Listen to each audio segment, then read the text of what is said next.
Hey, Canucks fans!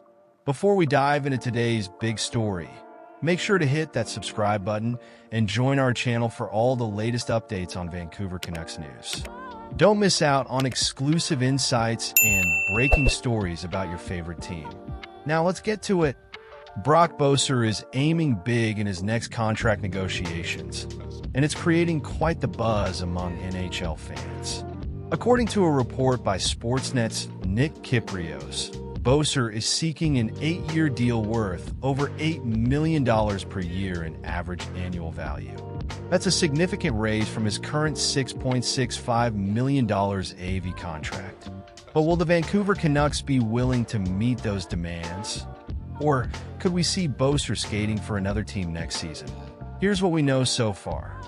Vancouver has a tight focus on building a Stanley Cup contender around their core players: Elias Pettersson, JT Miller, and Quinn Hughes. The big question is whether Boeser will remain part of that core. After leading the Canucks with an impressive 40 goals last season, his performance certainly makes a strong case for him to stay. But with the market for scoring wingers heating up, especially after Jake Guentzel's recent deal, Boeser's asking price might be too steep for the Canucks management. As of now, Vancouver isn't ready to commit to the projected $8 million AAV. But letting Boeser walk in free agency without any return doesn't seem like a great option either. Could a trade be on the horizon if no extension is reached? The Canucks front office has shown a willingness to make bold moves, so this situation could get very interesting in the coming weeks. Boeser, now 27, is in the final year of his 3-year bridge deal and has been eligible to sign an extension since July 1st. With his first 40-goal season under his belt, it's clear he's looking to capitalize on his career-best performance. Drafted 23rd overall by Vancouver in 2015, Boeser has battled through injuries in past seasons, but proved last year that he can deliver elite production when healthy. So, Canucks fans, what happens next? Will the team find a way to keep their star winger? Or are we looking at the possibility of Boeser being traded? One thing is certain. Until an extension is signed, Boeser's future will remain a hot topic. Thatcher Demko finally made his season debut for the Vancouver Canucks, and it was a night full of emotions, challenges, and reflections. Returning from injury, Demko took the ice for the first time in a highly anticipated matchup against the St. Louis Blues. While the game ended in a tough 4-3 overtime loss, Demko's return gave fans a glimpse of his determination to regain his elite form. But how did Demko feel after his first game back? He didn't shy away from admitting the mental and physical hurdles he faced. In his own words, "The moment builds. You're excited to play and want to perform." It was clear that balancing his excitement with the pressure to deliver weighed heavily on the goalie.